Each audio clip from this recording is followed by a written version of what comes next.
A new federal lawsuit claims a St. Paul woman, Nekeya Moody, died 3 years ago from excessive police force during a mental health episode. The Fox 9 investigators examined this case a couple years ago, and Tom Lydon is here now with details on the lawsuit. And Tom, I remember this video. It can be tough to see.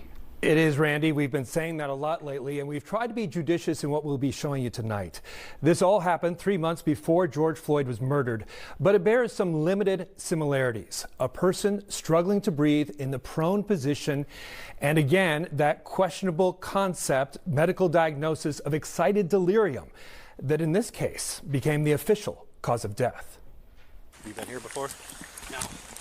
It was nearly 3 years ago that Ramsey County deputies arrived at a little Canada home where they found Nekeya Moody, a mother of 5, in the middle of a mental health crisis, convinced people were trying to kill her. What's going on today? They're trying to kill me. Who's trying to kill you? Oh, you guys are working with me. No. It's okay. Yes, you guys are. Calm down. Deputies struggled to handcuff Moody as she called out for her children. Relax. Relax.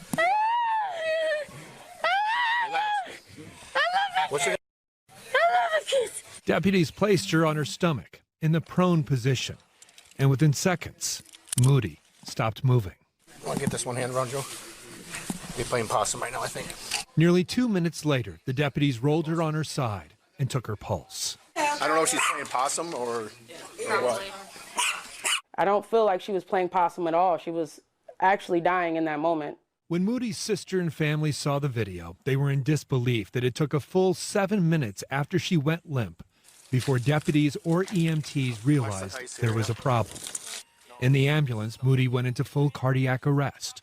She was taken off life support 4 days later. Clearly she needed help.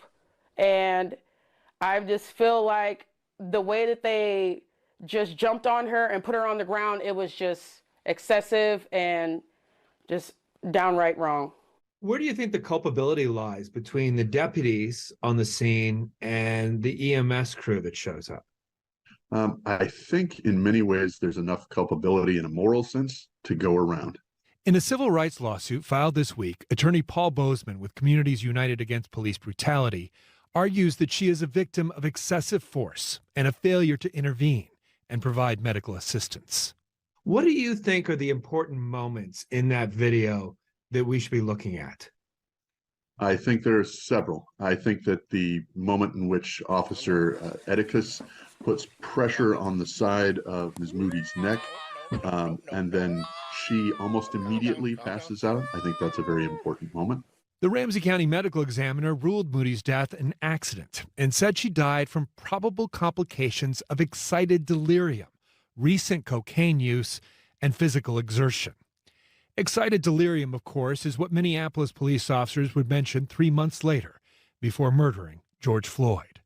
Studies have shown it's far more likely people are dying in police custody from positional asphyxia.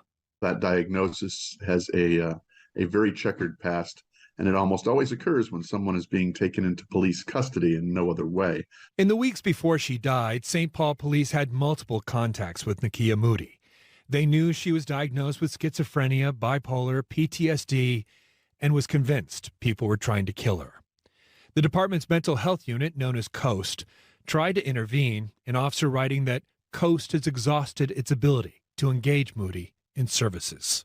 The civil lawsuit intends to get at the mistakes and moments that ended her life. But her family also wants you to remember the mother, the sister, and daughter with the infectious smile. A life that ended too soon at 37. She was the life of the party. Every time she walked in the room, eyes were on her because she was very beautiful and gorgeous. The Ramsey County Sheriff's Office declined to comment on the lawsuit directly, but in a statement said the extended family at the home that night told deputies their help was needed and thanked them as they were leaving. Kelsey, Randy. And Tom, we know the Ramsey County attorney is reviewing cases that the medical examiner, Dr. Mike McGee, handled. Was this case one of those? It's a good question. He did not do the autopsy and was no longer the chief medical examiner at the time, but he was still doing forensic pathology work for the office until his retirement 2 years ago. Short answer is we don't know, but it sounds like the attorney is prepared to make a broader argument about the culture in the medical examiner's office. All right, we will see. All right, thank you, Tom Lydon.